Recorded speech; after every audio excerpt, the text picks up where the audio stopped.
So what went wrong for England against France in the fourth round of the Six Nations 2023? So welcome back to BD Rugby. Where do we start? That was a really disappointing result on the weekend. Didn't see that coming, to be honest. I didn't expect England potentially win. I didn't expect them to lose in the manner that they did.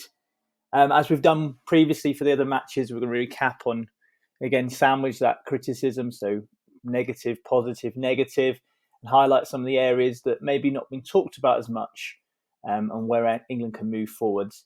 So, there's been lots of talk around the collision in the contact area. That's said, England didn't really turn up in that space. But I thought actually there was a few other details around that which haven't been picked up, which I saw in the game, and I think England need to improve on going forward. One of the biggest areas was how much they got exposed at the breakdown.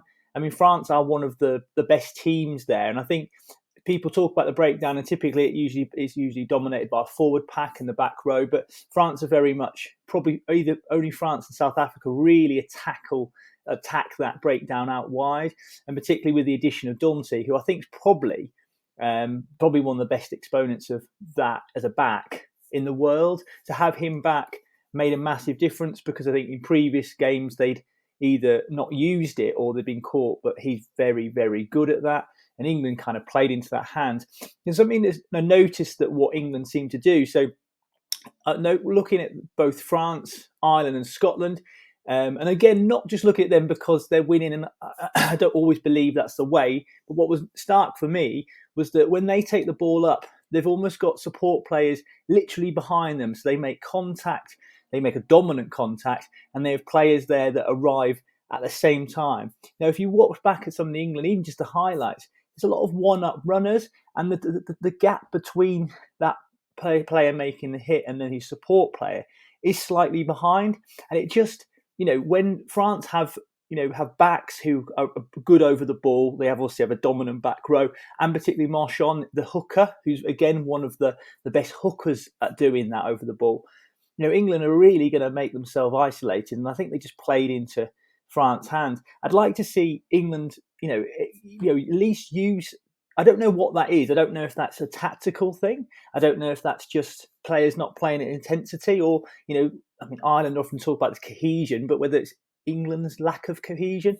But if you look back at it, a lot of players taking the ball up, and clearly they weren't making those dominant strides. So that you then need that support line. If not, you are completely exposed. And the number of turnovers became a bit silly after a while. The positive from the game, which is quite difficult when you've taken 50 points at home under a new regime, the positive probably is that try. If you look back at it, there was a real intensity and accuracy about it. It's a shame that England, I did feel at the time there was a bit of momentum, and then there was some silly error later on that sort of completely reduced that momentum entirely. But actually, if England could play like that, or even, I'm not saying a team's going to be able to play like that for 80 minutes, but at least potentially look to play that on transition. I've talked about before, when we get advantage, we just don't play. If England could play with that intensity, where they've shown it, then that, they've got the variation. And actually, when they play the intensity, the accuracy improved, and therefore that led to that execution. So even though they were still running up one-ups, just because of the variation and changing the point of contact, it didn't really matter, because it was quite difficult for a defensive team to get the ball at all. So I think that you could take that away, and if we could have moments of that in other games, that can make the difference. That could be 2 or 3 tries, but I'm really clinging on.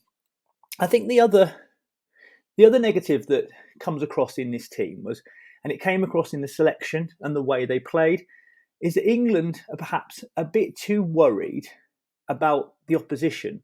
There's a lot of narrative around from Borthwick and previously Jones that I will select a team to play the opposition. My concern with that is that we're focusing too much on the opposition. And what that means is that we then changing our tactics. And I think we've changed them quite dramatically. I think playing Smith at 10, and that's not criticising him, but clearly playing him at 10 was a move towards trying to move the ball more. And I think you could see early on in the game, there was lots of quick lineouts. Well, I don't remember an England team doing that many quick lineouts. It was clearly a tactic. And what they probably thought was, we've got a big French pack, we're going to try and move them around, try and keep ball in play time high and try and move them around.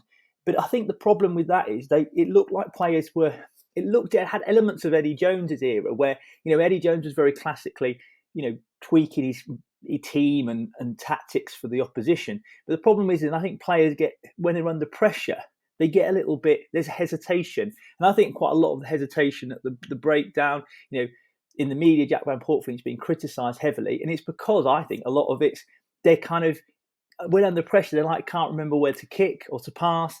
And I felt like, ironically, even though the whole thing's been about clarity and simplicity, I actually think that it became too complex. There wasn't the clarity. And it's particularly difficult when you are on the back foot. And I think England need to stop worrying too much about the opposition and worry about themselves. Go back and just, focus on themselves, what they can bring to the game. So we're going to play Ireland next week. Ireland tend to have, they tend to have a hold a winger out wide. I think England are going to be slightly exposed to that. I've done videos in the past on here about France, and to be fair, I've actually said, oh, we need to do this to tackle France. Perhaps we need to shift that mindset. Perhaps we just need to work on what we can do and bring to the game. And if you think about it, France did a lot of what they can bring to the game, but England didn't bring anything. It was almost like they were trying to negate France. And you're never going to, in any sport, you're never going to exceed someone if all you're trying to do is negate them.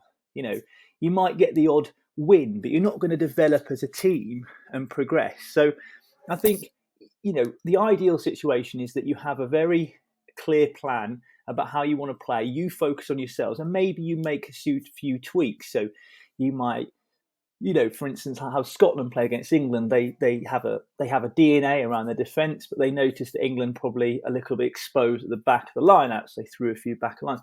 England do that, but I don't think we need dramatic team changes and dramatic ways of playing, because I think this is just leads to this people not really knowing what they're doing. And I think, the thing that really flashed up for me was England are like 30 odd points behind, and yet we're still kicking the ball. Now, I'm not one of these people, and I was sitting with people who are kind of shouting at the screen every time they kick the ball.